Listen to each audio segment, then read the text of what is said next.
my life now is the best it's ever been. Yeah. From both financial, security, emotional, relationship. Friends? You're friends with me now? I've never had any friends. You're friends with me, so your life is doing a lot better now. We talk every day. Acquaintances. Friends. People I know. Close friends. Acquaintance. Best friends. Hey, what's going on, guys? On this episode of Drugs and Stuff, we have steroids in the news, an unusual outcome to a steroid bust. Then after that, we have listener questions, Proviron as part of your TRT plan, using insulin to control blood sugar issues while taking MK677. We discuss blood pressure and steroids, plus we discuss anxiety while using anabolics, plus a bunch more. We're all going to do that right now here on Drugs and Stuff.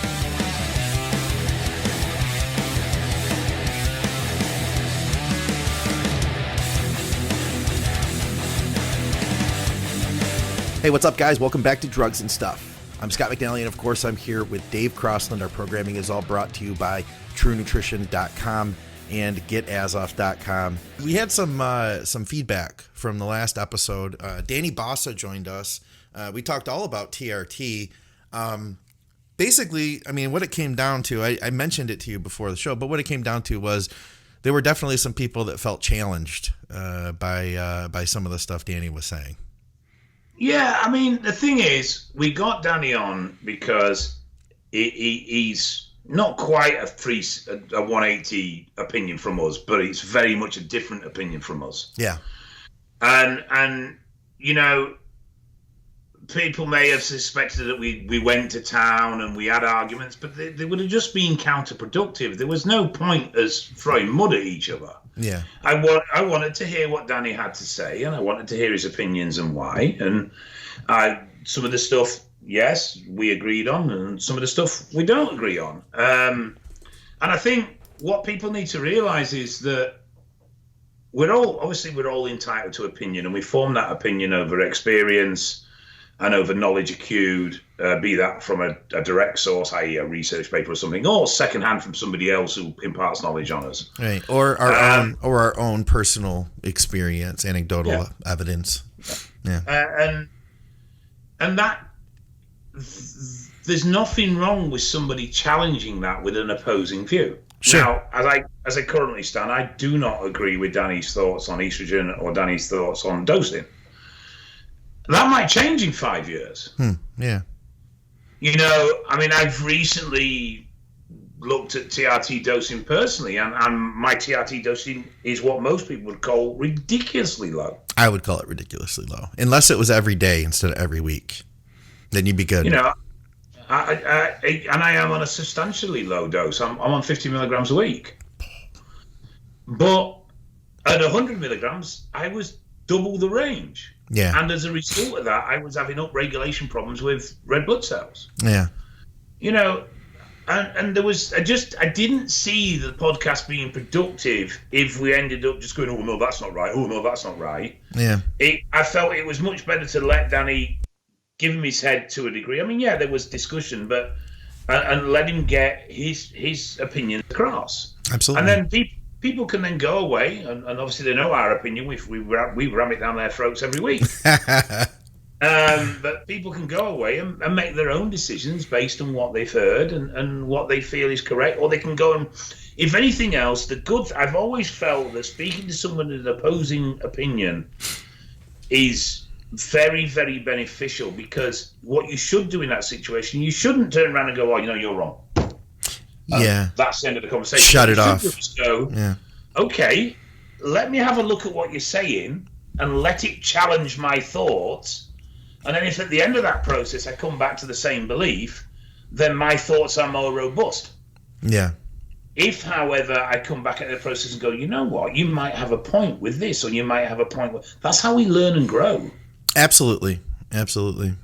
You know, I've been taught weird stuff by the oddest of people at the strangest of times. We definitely want to give people that freedom to make your own decisions. One thing I will say, and it does relate to that conversation, I would be very careful to base your beliefs off of anything that sounds like an absolute. Because there are no absolutes. I listened with, I didn't agree with everything. No, I agree with some things, but it was very, very interesting to see that almost, not quite polar opposite, but that much higher dose than I'd ever considered to run for TRT approach and his thoughts on it and his experiences on it. And it'll be interesting to see, long term, if my fears bear out or if I'm just sat here being a silly old twat, not really knowing what I'm talking about. All right. Well, with that said, we have drugs in the news. Dave, today I have just one story, and this comes to us from Belfast. Where's Belfast at? Northern Ireland. Northern Ireland. Are steroids legal in Northern Ireland? Northern Ireland runs under the same regulation law as UK does, in that possession is legal, supply is illegal. Okay. The owner of an East Belfast fitness outlet who supplied anabolic steroids to clients was spared jail time yesterday. Hugh McQuaid. That sounds like a very Irish name. Hugh McQuaid received a 16-month prison sentence, suspended for 2 years, after he admitted supplying a variety of anabolic steroids to customers over an 8-month period.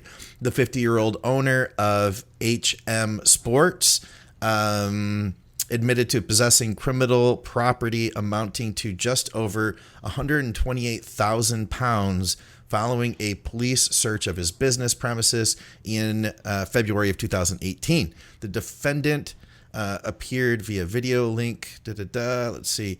McQuaid's business was searched, seizing cash, a phone, other equipment, including an iPad.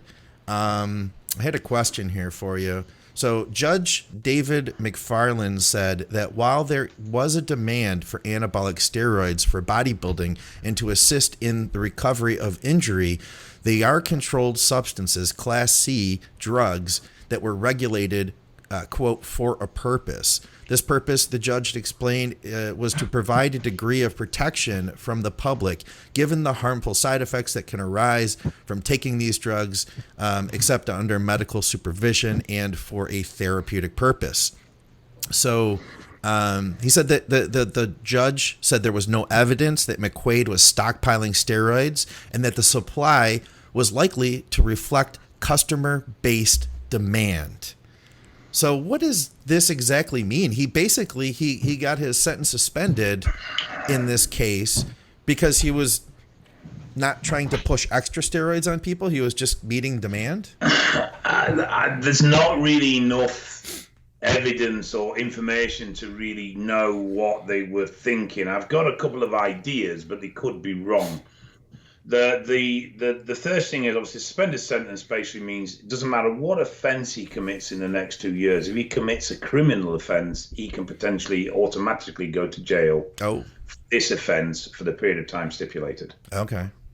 So not for speeding or something like that, but argument's sake, say he got in a fight and caused an assault, and it was proven he was guilty of assault. He could potentially have this sentence added on top, or he could be potentially arrested for this sentence immediately and sent to prison while he dealt with the second offence. Oh, I see. Now, what's not clear is it mentions a couple of figures, 128,000. What it doesn't clear up is, on the bit I've got, it says turning to the 112,000 and whatever pence and the 1,850 seized from the premises. Now, I'm not sure if what they mean is they received 1,850 from the premises and 112,000 was previous profits that they could show. Oh. Or whether they actually seized £112,000 from the premises and 1,850 from the premises. It would appear to me that what they've said, and he's done very, very well with this, because he's talking about 130 grand effectively of illicit trade. What the judge appears to have said is that because he has a family and he has a business which is a stand-up in its own right, successful business, that sending him to prison wouldn't really benefit anybody. In fact, it would. One of the things they consider when sentencing in the UK someone to prison is the effect on the people that are dependent on that person. Oh, so So we have a family and we have a business that obviously supports the community and helps the local economy and everything else. The other thing that's very key potentially in this is they talk about the POCA, which is the proceeds of crime. Okay. Now, if they actually seized 112 and £1,850 from him in cash, yeah, then effectively they're going to take that money as proceeds of crime, which is what the POCA hearing's about. The POCA hearing establishes a value that you've earned from your illicit trade. Yeah. And then establishes how you're going to pay that value to the court. So if someone could prove that you'd been selling drugs for 5 years and you'd made £2 million, yeah, then your POCA would potentially be £2 million. Huh. Okay. Huh. And so the court would say you have to pay the court £2 million. Wow. So that's like you were dealing drugs, which was wrong. We're going to now take that money from you, and that'll make it right. So that you don't profit from the illegal action. So not only will you go to prison to serve for the crime you've committed, but you will also pay all the money that we can prove you earn illegally. Yeah. Because you should never have had that money, so you shouldn't benefit. Because what was happening was people were making millions of pounds on drug deals, spending 10 years inside, and coming out to being millionaires. Well, that's the deal. How about you make a lot of money and then you trade that for doing a little bit of time, but when you get out, you're set. I mean, that's kind of like the way I look at that is like, in some of those cases, it's almost like, would you be willing to do 2 years in prison for $20 million? So what? Federal? So what? Maybe. I would do 2 years in prison for $2 million. So I'd do it for $1 million. So what they started doing was saying, no, this is what you've earned, so you now pay this back to us. Yeah. Now, one of the things that influence a POCA is what they can actually get. So it's all right proving I've earned £5 million or £2 million in the last 5 years or whatever it is. But if I haven't got £2 million to give you, you're not going to get it, are you? Yeah, that's true. But if I've got £1 million in property and £250,000 in cash, then what they'll do is they'll go for a POCA for 1.25 million because they know they can achieve that goal. Yeah, I see. If he's got cash seized, then they will go for a POCA for the amount of cash. I see. Because they know they can get it. It's right there. Yeah. It's there. It's tangible. It's physically touchable. Yeah. There's no need for court proceedings on properties or any messing around. The cash is there. The cash is done. Yeah. So I am assuming, and it is a big assumption, but I am assuming that the judge has looked at the case and gone, right, there's no real harm in the sense that we've had nobody die. We've had nobody have a problem with that. You run a legitimate business that supports people and employs people. You have a family. And every penny you've earned over the last 8 months, the police are taking off you in the POCA hearing anyway. So we're doing pretty good. We're going to make $128,000 off you. So I see no real reason to punish you further is effectively how I read that. I see. Is that a common thing in the UK for things to go that route? POCA is becoming more and more important. POCA in lieu of a prison sentence, not so much. I find this quite unusual, but definitely POCA is playing a bigger and bigger. I spoke at one of the police conferences last year about the influence that POCA is having on court cases. Oh, really? Interesting. And the influence that POCA is having on the pursuit of court cases. Yeah. So one of the things that's considered, see what happens with that money, well, make it nice round figures. So what happens with the money is it's divided up. So for argument's sake, you've got 3 entities involved in the prosecution of a criminal. You've got the courts, you've got the police, and you've got what we call the Crown Prosecution Service. Mm-hmm. So the court is obviously the establishment in which the hearing is tried. The police do the investigation and the arrest and the enforcement of the law. The Crown Prosecution Service are the solicitor element that put the case together and prosecute the case in court. Yeah.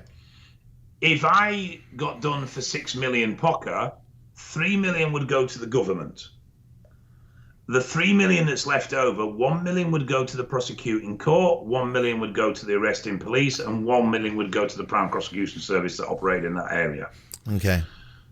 So for a police force that are very strapped on budgets, POCA is a way of financing their business. Yeah, that's what I'm seeing too. It is. It's just a fact of life. And this is what I talked about. I talked about how POCA was influencing criminal prosecution. Because and how police were starting to look at cases from a point of view of what financial reward can I get for prosecuting this case. You kind of alluded to that in previous cases we've discussed. I could see that. So that's where it's not as blatant as that, but it is starting to influence to a degree. Yeah. So you tend to find now that the small drug cases or drug cases that don't have a lot of financial revenue either don't get prosecuted or they're quite happy to do a really shitty plea bargain. Yeah, okay. So it'll be a case of, right, I caught you with $2,000 worth of steroids. I've got no evidence of supply. I've got no evidence of anything else, but there's no way you're telling me that's personal. We're not accepting it. And you go, okay, well, I'll cop a plea as long as it's non-custodial and I'm bound over 12 months and that's it. And the court will, the Crown prosecutors will go, yeah, that's fine because we get technically a guilty. Yeah. And we don't have to spend any money on the case. Okay. So they look at it from a point of view of point scoring when they do cases prosecuted, cases won. Well, we prosecuted Scott and we won. Yeah. You look at it, well, I got caught, but I got away with a slap on the wrist and fuck all. So I'm happy. Yeah. I'm not going to jail, you know? And everybody walks away fairly happy with it. Okay. So that happens a lot with the lesser cases. As long as you can make it look like there's going to be a fight, give them an easy way out, they'll generally take it. So one more question. So this is the title of this article was Belfast fitness shop owner who sold steroids to customers avoids prison. What the hell is a fitness shop? Is that a gym or is that a supplement store? I can't tell. I don't know what that means. Supplement store, but okay. It may be that he sold equipment as well. Okay, fitness shop. I know a few supplement stores that do have, they'll sell bars or they'll sell a few dumbbells or they'll sell some basic equipment as well. See, I couldn't tell. That's language I'm not familiar with over there. Fitness shop. You don't speak English. We have this problem every week. I mean, last week you were talking about prostitutes and smoking one of them, and this week you don't understand what a fitness shop is. Scott's Fitness Shop. I'm gonna open that up. That sells items related to fitness and apparently steroids, which are technically related to fitness. Yeah. So you could buy your headbands and your short shorts from this shop so that you can go running with your anklets on and some Deca. All right, let's get to commercial break. We'll come back with some listener questions. Hey, what's up, guys? I'm going to talk a little bit about our sponsors, and then we will get right back to the program. So hope you guys are doing good. Hope you're reaching your goals. Hope your gym's open. I'm reaching my goals. At least I'm working toward them, and it feels good. I've talked about it on the shows, so you guys know what's up. I'm trying to gain muscle again, and it feels so fun because it's the first time I've actually tried to gain muscle in a few years now. What am I? 37.6 pounds up now from what I was a year ago. And granted, I was dieting a year ago, but I haven't tried to gain muscle, and I haven't been this big now in years. So it's fun, and I'm definitely feeling strong. It's good. So, a big part of this is the training. In fact, I think that's a big factor. And then the nutrition, and a little gear, not much. We'll say like smidgen of gear. And supplements, which, that's like kind of like the final factor there, right? And in part, I kind of put that in with food too.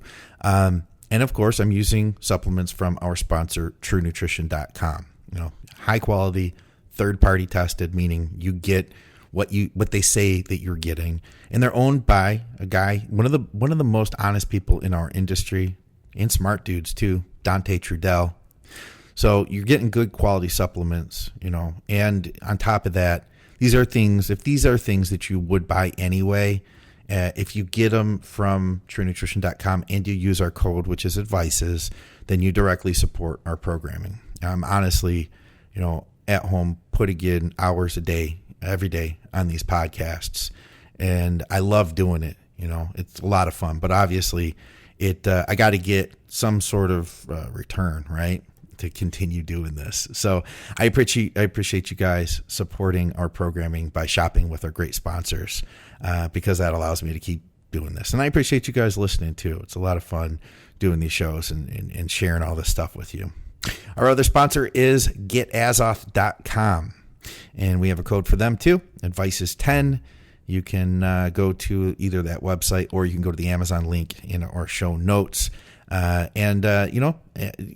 Basically some of the coolest nootropics that are out there on the market right now.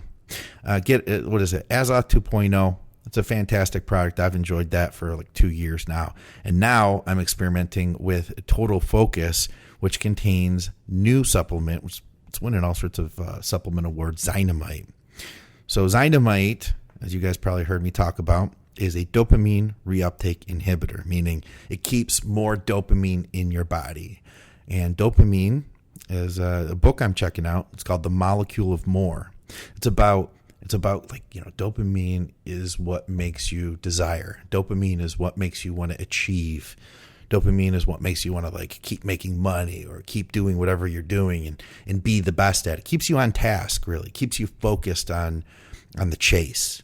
And it's interesting to experiment with that. You can strategically, increase your dopamine where you need it to be, when you want it to be, and kind of get like a performance enhancing edge. Like I'm performance enhancing my podcasting and my nutrition work with my clients. And then, I make sure that I'm not taking it at other times, like when I want to sleep, for instance. But yeah, so I'm having a lot of fun with that. If you guys want to check out some cool nootropics, you can do so using our code at our sponsor. That's advice is 10 at getazoth.com. Thanks for listening to me talk about all this stuff, guys. And thank you. I mean that from the bottom of my heart. Thank you for listening to our shows. Welcome back to Drugs and Stuff with Dave Crosland. I'm Scott McNally. Of course, as you just saw on our commercials, all our programming is brought to you by getazoth.com and truenutrition.com.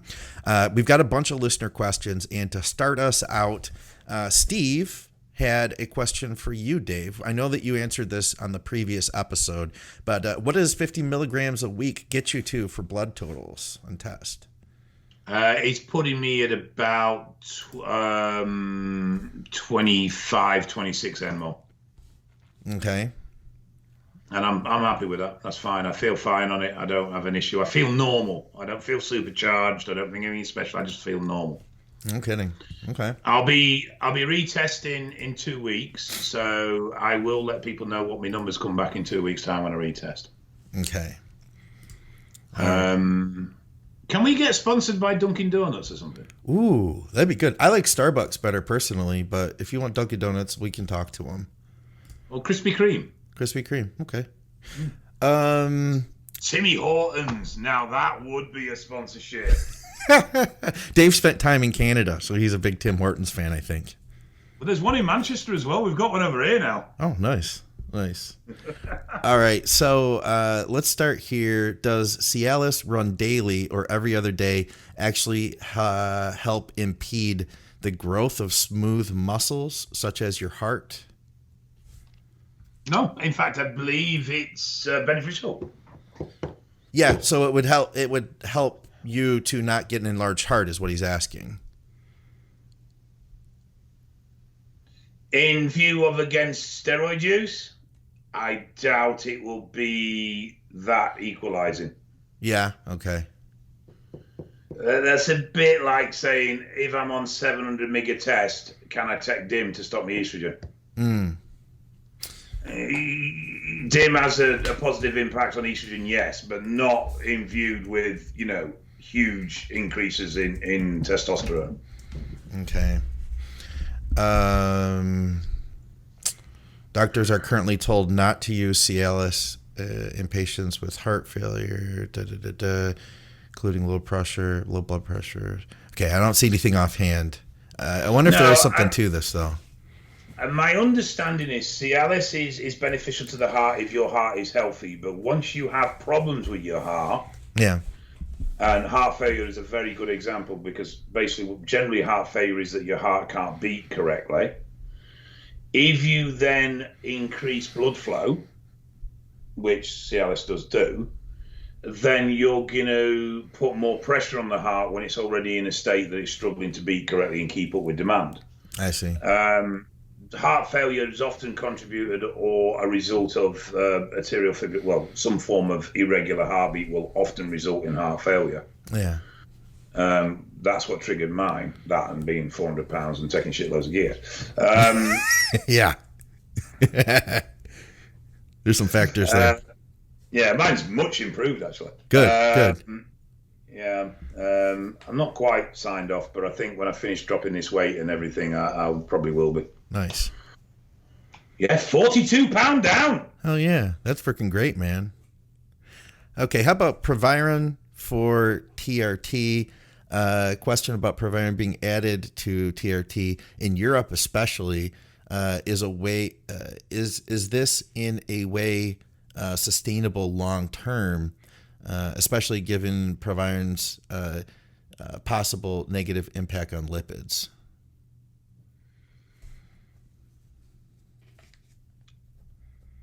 I don't know. It's the honest answer. On the surface of it, I see no issue with Proviron, and I have seen bloods with people running Proviron where it has very much helped with estrogen management and generally kept things quite neat and tidy. Obviously, there is the added benefit that it will increase free tests, so in generally you seem to feel like you're getting more out of what you're taking. Sure. Regards negative on lipids, I've not seen anything as to how impacting that is. So I've seen plenty of studies around the impacts of AIs on lipids and, and sort of 25% negative impact from ADEX and stuff like that. But I've not seen anything around Proviron, and that's purely because I haven't looked, if I'm honest. So put a note on that for next week, and I will have a look. What do you mean, put a note on that? Like make one of these Post-its? Put it on my screen? Just make sure you remember that, because I'll forget. No, I'll make a note for Proviron. We got a comment from Keith Allen saying Dave is looking good. Plus and minus in TRT. I'll have a look at it for next week, because to be honest, I don't know. I'm not enough up on it at the moment. It's been too long since I looked at it. All right. We actually got a couple comments on the last episode. People saying, Dave, you look like you're getting into shape. So it's apparently noticeable now. Tucker Hughes, let's see. That was his question on Cialis that we had a minute ago. How about we go here then? Matt asks, is a simple dose of 3 to 4 units of Humalog twice a day a good enough dose to take pressure off the pancreas when using growth hormone secretagogues, such as MK677, not using the insulin as a main growth factor, but basically a supplement to keep me healthy, hence the small dose? No, because you're not using it in the right way. Yeah? M667 lowers insulin sensitivity. Okay. So what you should be doing is protecting insulin sensitivity. Oh. Which you're not going to do by running insulin. It's only going to compound the problem. Even at a low dose, you're not. The difference between, if I get this right, let me form my thoughts on this. When you're taking huge amounts of carbs, you start pumping out shitloads of insulin. So as a result, that can start to desensitize the receptors, and the beta cells can get hammered. So you take a small amount of insulin to give the beta cells a little bit of a break. Yes, that's established. The difference with MK is you're coming from the opposite end of the problem. So you've got a chemical causing desensitization, but your insulin levels are normal. Yeah. By hyping your insulin levels artificially, your own insulin levels are going to be suppressed. That's not going to really help the sensitivity issue. What you'd probably be better doing is running something like berberine. Okay, yeah. Which would help or periodically putting a keto week in or a couple of ketos week in. Also, increasing cardio. Cardio helps with insulin sensitivity as well. So it's rather than increase the level of insulin in your body to compensate for the low sensitivity, It's worked towards increasing the insensitivity. Yeah, I see what you mean. Whereas you can't do that as easily. If you increase sensitivity while you're using huge amounts of carbs, it will just keep driving it down and driving it down and driving it down. The MK works from the back end rather than the insulin working from the front end, if you know what I mean. It's that sort of opposite approach to it.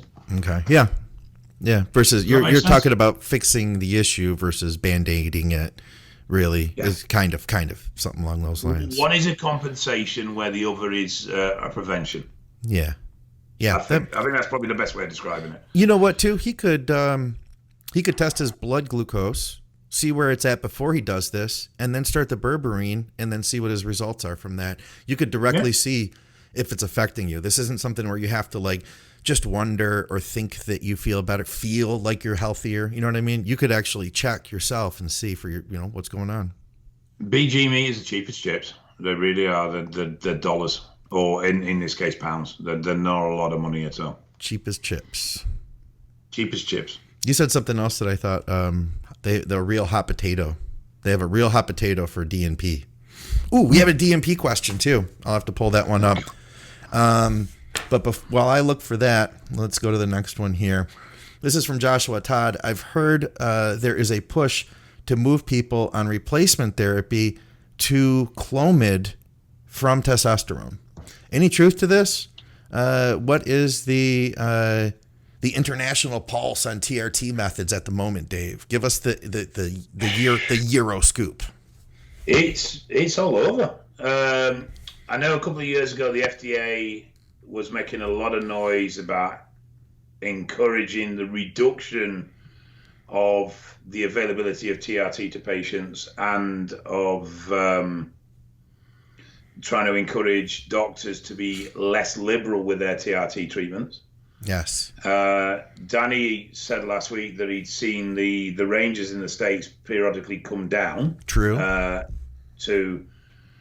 To reduce the level of TRT, but the other thing is that if they're dropping the upper and the lower, that would also create more if they're dropping the upper and lower, it would decrease the number of TRT patients qualifying chemically as well. Yes. In the UK, we've seen the top end stay the same, but we have seen the low end drop down a little bit. But TRT, from a prescription basis, is incredibly difficult to get over here.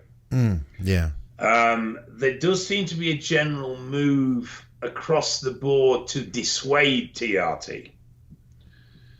Why? Well, someone's no doubt going to turn around and say because they don't want us all to be hench and take over the world. I really don't think that's the driving factor. Yeah. I think the driving factor is most likely cost. Okay. One of the big hot potatoes in TRT treatment is, does TRT cause an increase in heart issue? And the studies are all over the place. There's lots of studies that say they do. There's lots of studies that say don't. And one of the problems in that is that the TRT dosing is so broad, particularly stateside, because you've got so many private clinics offering the service. Whereas in the UK, predominantly our TRT services are the National Health Service. There are private clinics, but they're not. It's not like. I mean, I remember. I think it might have been Danny that said it. Someone messaged him about which TRT clinic do I pick because there's hundreds around by me. Yeah. I don't think the UK has 20, 30 private clinics in the whole fucking country. You're kidding me. Not in actual private clinics. There are private health services, through private medical insurance. Yeah. But the number of private practice TRT clinics is very, very, they are about, but they're very, very minimal. Well, the whole country is small, though, too, so there is that. I mean, you guys are like, what, the size of Rhode Island, I think, right?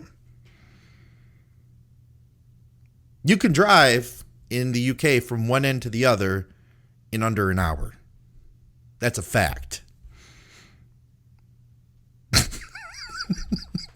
Well, you wouldn't know about driving because you'd be too busy getting on your horse and wearing your hat and your cowboy boots to get from one place to another, wouldn't you? I'm just making shit up and I'm saying it like it's a fact right now. I know. You'll be very popular next week. You'll have a cult following.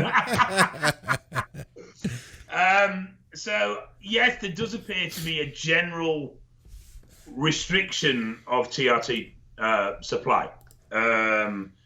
I've always felt that the big driving factor behind it was cost, because obviously if someone goes on TRT, that's them for life. Yeah. That's someone that's drug dependent for the rest of their life. That makes sense to me. Yeah. So for us, with a national health, so a centrally funded health service, that's a huge financial burden. Yeah. Stateside, I'm not so sure why the FDA is such a thing for it. I really don't. I mean, the pharma companies love it. I mean, they make a fucking fortune. But I'm really not sure. But I think as well, the problem is that the TRT boom's only, very much like the steroid dosing boom, it's only really been in the last 5-10 years. And TRT popularity has spiked massively in the last 5 years. So I think we're another 5-10 years down the line before we start to really see, the impact of these current trends. We are seeing more and more health-related issues with recreational steroid use. I don't know if we're going to see more and more health-related issues with TRT use. We may do, we may not. I don't know. Had a story today. Yeah? Yeah, about a bodybuilder. It's an old one, this. It's about 20 years ago. Okay. Well, let's put this in the cutting-edge news portion of the show, then. Okay. Do we have a cutting-edge news portion of the show? Guys, it's time for some cutting-edge bodybuilding news. We do now. Okay. This was an emergency situation where a bodybuilder, very obvious bodybuilder, very developed, very lean, was collected by a paramedic because he was non-responsive. Okay. He was rushed to hospital, and this story comes from the paramedic involved in the situation. So they decided, and I don't know why, I don't know what symptoms related to this, but what they did was they opened his chest bone clean up straight away. So they separated his ribs, cut him down the sternum, and opened him up. Holy crap. And as soon as they did it, his heart exploded. Huh? His heart was that enlarged that it was pressured against his rib cage and couldn't beat. This sounds to me like an urban legend. I'm just telling you the story I heard. I didn't say it was true. I just said this is the story I heard from a paramedic who attended. Okay. So the story goes, and this was what the surgeon has said, his heart was so enlarged that it had pressured against the rib wall. Yeah. And as soon as the rib wall was removed and released, the heart expanded so rapidly that it actually tore. Yeah. Now, I was thinking 20 years ago, I can't think of a drug on this planet that would do that apart from myostatin or myostatin inhibitor. Yeah. Apparently, it pushed his lungs to one side and other parts of his internal organs, and it was so hugely developed was his heart that the only thing that was actually keeping it in one piece was his rib cage. And when his rib cage removed, it was almost like it just plopped out. Yeah, it just sort of expanded so quickly that the actual surface of the heart tore and it ripped apart. Huh. I'm going to call bollocks on this one. I really want to go and have a proper conversation with the surgeon involved and dig more, but... All right. I'm going to hold off on this DMP question because there's some stuff I want to look into on it first. I'll make note on this one. We shall tackle it on the next episode. Let's see here, though. I know that we had a couple other things. Let's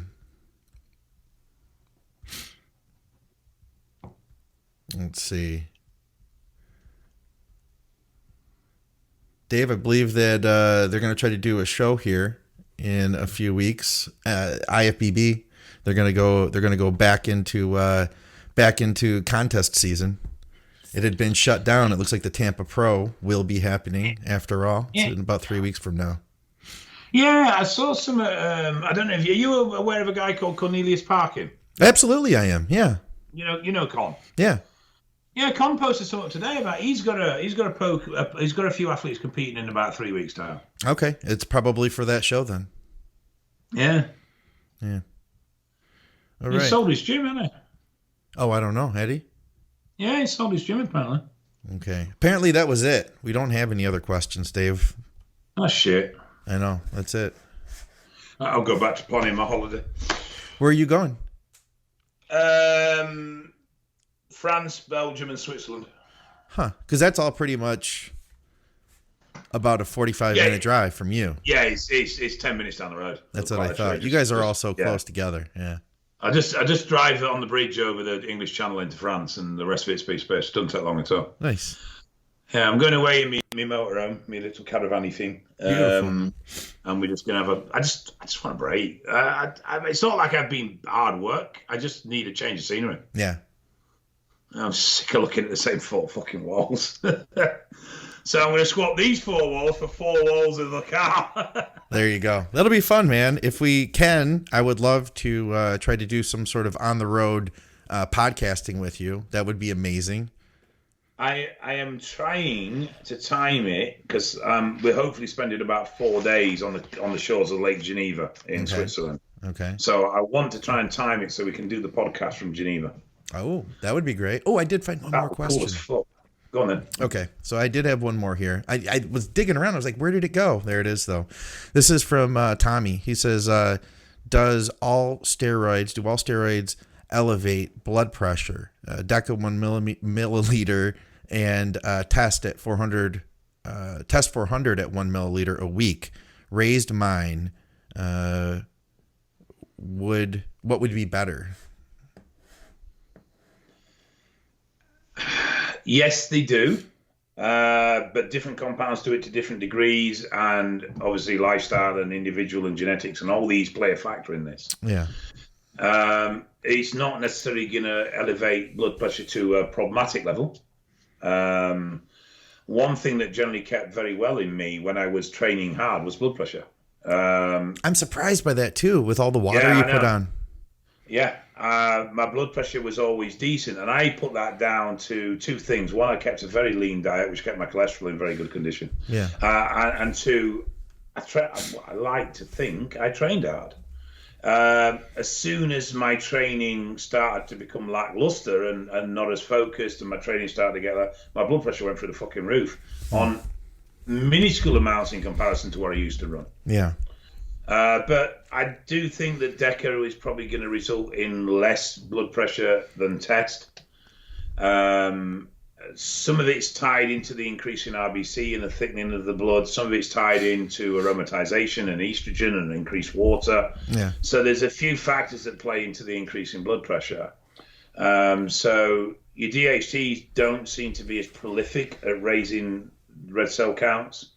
And obviously your non-aromatizing compounds don't then have that estrogen factor adding to blood pressure. So I would have said that Deca is probably going to be milder on that side of things than test. Yeah, I think just to like back up and talk about steroids and blood pressure, I think there's probably a few things that can cause this, right? I know one would be the fact that steroids can increase mineral retention. And so with more minerals, you get more water retention. So let's look at fixing that. If you have high blood pressure on 400 test and 1 milliliter Deca, whatever that is, maybe it's, for all I know with these UGLs now, that's like 700 milligrams per milliliter nowadays, I'm guessing it'll be around 300 now. Yeah, there you go. 2 to 3. So it's not a high cycle, 400 test, maybe 2 to 3 Deca.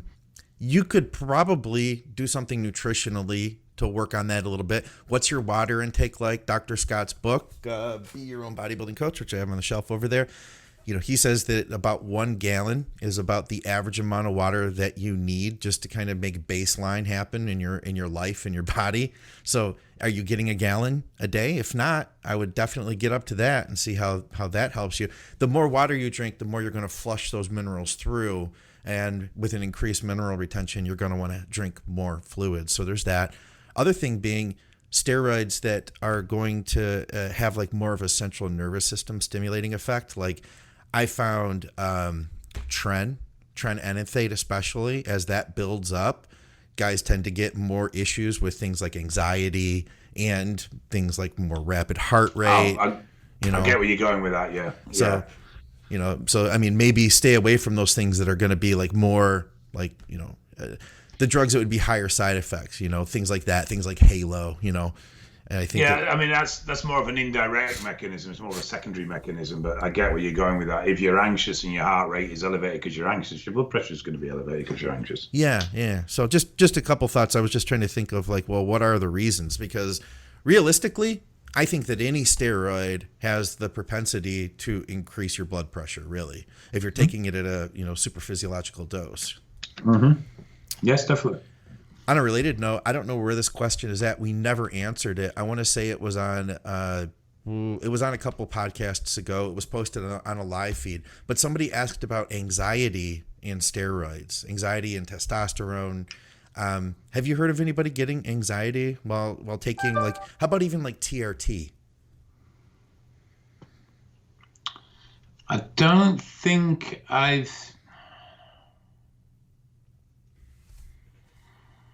I can't think of anybody on TRT, but it's like when you get into those higher doses, Yeah, I mean, that boils down to what dose is TRT, doesn't it, as well? Yeah, true. And that whole conversation again. I've seen people's quality diminish over time, even on low doses. So I've seen people on lowish doses, your sort of 200, 250 a mg week type range, that 4 or 5 years of using at that sort of level, and they will admit to life just being a bit flatter, everything being a little bit dumbed down, responses, emotions, everything being a little bit just a little bit concerned. Anxiety is possible at basically any dose that's going to start pushing you out of range can start to create anxiety from any compound. Sure. Obviously, certain compounds are particularly bad for it, Tren being the big one. Nandrolone has a big impact in that. Test is another one that is fairly active in that. And then when you get down to like your primos and stuff, it's much, much more subtle or less pronounced. Yeah. But yeah, I think this is another thing where, it's like we all talk about our first cycle and feeling supercharged and feeling on top of the moon and feeling absolutely amazing, and getting by on 3 hours sleep a night and shagging like a rabbit and still growing, Yeah. And yet you ask someone in the 5th, 6th, 7th, 8th, 9th, 10th cycle, and they will say it's nowhere near like that anymore. Yeah. I'll tell you that I could remember the first time I ran Tren, and I did suffer from like mood issues from that, major sleep disturbances, which added to mood issues. You're not going to feel good if you're getting shitty sleep and having weird dreams every night. But do you remember your first cycle full stop? Well, my first cycle full stop was 15 milligrams of D-ball for 4 weeks. So I do remember that vividly. That wasn't a cycle. I gained 20 pounds, Dave. I mean, it wasn't all muscle, but I will say that that's the way I felt on the first time at Tren. But the last time I ran Tren, I ran substantially more, and I was fine. Like I didn't, I've gotten used to it. I think maybe am I better at handling that androgen, that high androgen feel? I don't know, maybe, but I do think that I'm a little desensitized to it as well. I think one of the things with Tren is what I found with Tren is that people go, I'm fine. Oh shit, I'm not fine now. Yeah. Yeah. Okay. And have you been? Yeah, I'm running the same dose I've always run. I've always been fine with it before. All of a sudden now it's a problem, and that's just the degenerative effect that Tren has in your brain, and the fact that the toxin and the damage builds up to a point where it then becomes a problem. Okay.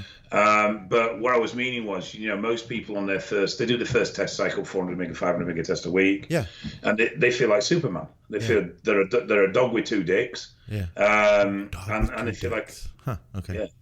That's a good saying. That's good. And they feel like Superman. They're bouncing off the ceiling. Yeah. You speak to that person 5, 6, 7 cycles later, and it'll be, no, I don't feel like that anymore. Yeah. Everything's a bit, no. Yeah. And I personally feel that the long-term use, and I put this down to predominantly DECA, but I do think Tesla's a play as well, as actually, if I had a range of emotion that was from happiness to sadness, or from anger to elation, or wherever you want to put in that range, that my steroid use has done that with the range. Do you think that steroids have done that to you in general? That like your life in general has less range because you've used steroids, or just using steroids?